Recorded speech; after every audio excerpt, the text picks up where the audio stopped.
Hello friends, welcome to my new video. आज मैं आपको जो बताने वाला हूँ वो काफ़ी इंपॉर्टेंट फंक्शन है। इसमें आज मैं आपको दो फंक्शन बताऊँगा, एक मूव का और एक कंपेयर का। तो सबसे पहले देखते हैं मूव फंक्शन। मूव में मैंने क्या किया है, एक यहाँ पर एक इनपुट लिया है x0। जब भी इनपुट ऑन होगा तो यहाँ पर हमने एक सोर्स है मूव इंस्ट्रक्शन मैंने यूज़ किया है। और इसमें मूव इंस्ट्रक्शन का फॉर्मेट क्या होता है, एक सोर्स होता है, एक डेस्टिनेशन होता है। तो जब भी इसकी कंडीशन मैट होगी तो जो सोर्स में जो वैल्यू होगी वो डेस्टिनेशन में मूव हो जाएगी। तो यहाँ पर हम देख सकते हैं, जैसे सोर्स जो है डायरेक्ट हमने वैल्यू डाली हुई है इसमें, और डेस्टिनेशन में हमने एक एड्रेस डाला हुआ है। तो हम जो है सोर्स का भी एड्रेस दे सकते हैं, उसमें जो वैल्यू डिफाइन करेंगे वो हमारी डेस्टिनेशन एड्रेस वाले उसमें ट्रांसफ़र हो जाएगी। तो सपोज़ हमने अभी फर्स्ट रिंग में क्या है कि x0 को जैसे मैं प्रेस करूँगा, एक इनपुट लिया है, तो हमारी वन वैल्यू जो है t1 में जो हमने एक एड्रेस लिया है उसमें मूव हो जाएगी, मीन्स ट्रांसफ़र हो जाएगी। सेकंड, अगर दूसरा इनपुट x1 उसको मैं प्रेस करूँगा तो d1 में क्या मूव होगा, 2, और x2 प्रेस करूँगा तो d1 में वैल्यू जाएगी हमारी 3। ये हो गया हमारा मूव कमांड। अब कंपेयर का देखते हैं। तो अभी मैंने कंपेयर किस तरीके से किया, इक्वल करा है, मैंने कंपेयर करा इक्वल। तो इसमें और भी हम कर सकते हैं, less than equal to, greater than equal to, not equal to, greater than, ये सब हम कर सकते हैं। तो अभी मैंने क्या यूज़ किया, कंपेयर का। तो कंपेयर का क्या यूज़ किया है, जैसे if d1 is equal to 1, तो मैंने क्या ऑन करवाया, आउटपुट ऑन करवाया y0। ऐसे अगर d1 इज़ इक्वल टू 2 तो y1 आउटपुट ऑन करवाया, और d1 इज़ इक्वल टू 3 तो आउटपुट मैंने ऑन करवाया y2। तो ये बहुत ही सिंपल है, लेकिन काफ़ी यूज़फुल हमारा जो है ये फंक्शन होते हैं दोनों, मूव और कंपैरिजन वाले। तो अभी देखिए, मैंने जब मूव करवाया है तो मैं इसको भी आपको एक बार करके भी दिखा देता हूँ। तो जैसे सपोज़ मैंने x0 को प्रेस किया तो उसमें वन वैल्यू मूव हुई d1 में, और मैंने कंपेयर करवा के लिखा हुआ कि d1 इज़ इक्वल टू 1, तो मेरा y0 आउटपुट ऑन हो जाएगा। तो अभी वही हमारा ऑन है।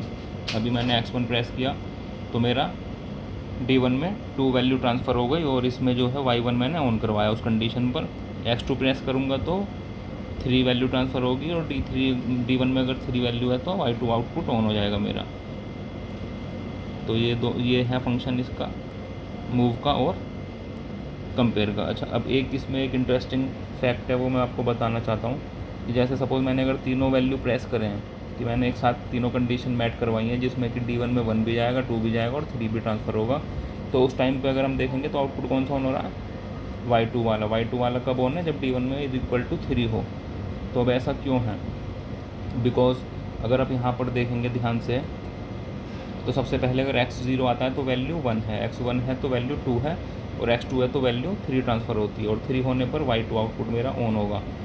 तो अब जब हमारा PLC जब स्कैन करेगा तो पहले स्कैन में उसे मिलेगा कि x0 ऑन है, तो वो क्या करेगा, 1 ट्रांसफ़र करेगा। लेकिन जैसे ही नेक्स्ट रंग पे जाएगा तो 2 ट्रांसफ़र कर देगा, क्योंकि ये वाली कंडीशन भी ऑन है। और थर्ड पे जाएगा तो x2 भी ऑन है, तो मेरा 3 वैल्यू ट्रांसफ़र हो जाएगी, और 3 के कंपैरिजन में इक्वल है अगर तो d1 में वैल्यू, तो मैंने आउटपुट y2 ऑन करवाया है, तो इसीलिए ये मेरा y2 ही ऑन रहेगा। ये दिख रहा है ना। अब मैं क्या करता हूँ, अगर x2 को ऑफ कर देता हूँ तो मेरा x0 और x1 दोनों ऑन है, बट लेकिन PLC जो स्कैन करेगा x1 को लास्ट में स्कैन करेगा, तो इसीलिए मेरा वैल्यू उसमें d1 में 2 ट्रांसफ़र होगा, और जब d1 में 2 होगा तो कंपैरिजन से y1 मेरा ऑन हो जाएगा। ऐसे सिंपली अगर मैं x1 को रखता हूँ तो y0 ऑन हो जाएगा। अब मैं इसको रिवर्स करता हूँ, सपोज़ पहले मैंने x2 किया, फिर x1 किया, फिर x0 किया। तो अभी मैं अगर x0 को भी हटा देता हूँ तब भी मेरा y2 ही ऑन है, x1 को भी अगर ऑफ़ कर देता हूँ तो भी मेरा y2 ही ऑन है। तो ये एक बहुत इंपॉर्टेंट फंक्शन है जो PLC स्कैनिंग करके किस तरीके से लास्ट में जो अपडेट होता है वही वैल्यू ट्रांसफ़र करती है। तो ये सब देखा आपने। और इसका एक बेनिफिट क्या है, मैं डायरेक्ट भी आउटपुट ऑन करवा सकता हूँ x1, x2, x0 से। तो इसके बेनिफिट एक तो यही है कि जो वैल्यू बाद में ट्रांसफ़र होगी उससे ऑन होगा। दूसरा, अब ये देखिए मेरा कोई सा भी इनपुट ऑन नहीं है, बट लेकिन आउटपुट मेरा ऑन है, क्योंकि एक बार वैल्यू जो उसमें ट्रांसफ़र हो गई अभी 3 के अकॉर्डिंग है, तो 3 के अकॉर्डिंग कंपैरिजन पे y2 मेरा ऑन है। तो ये रिटेंटिव बिट होती हैं। रिटेंटिव बिट मतलब कि अगर सपोज़ हमारी पावर भी चली जाती है, PLC ऑफ हो जाती है, और दोबारा जब PLC ऑन होगी तो ये अपना वैल्यू स्टोर करके रखता है। तो सपोज़ हमने PLC में जो है d1 में हमने पावर ऑफ होने से पहले अगर सपोज़ d1 में 3 था और उसके रेस्पेक्ट में y2 आउटपुट ऑन था, तो जब पावर ऑन होगी और हम चेक करेंगे तो हमारा y2 ऑन मिलेगा हमें। तो इसको हम बोलते हैं रिटेंटिव डेटा बिट्स। ऐसे ही और नॉलेजेबल वीडियो देखने के लिए प्लीज़ सब्सक्राइब माय चैनल, और अपने फ्रेंड्स जो भी हैं उनको भी शेयर करिए लिंक, और वो भी सब्सक्राइब करें और बेल आइकन बटन ज़रूर दबाएं ताकि जो भी नोटिफिकेशन मेरी नई वीडियो आए तो आपको मिलते रहें, और लाइक बटन भी प्रेस करें। Thank you for more videos.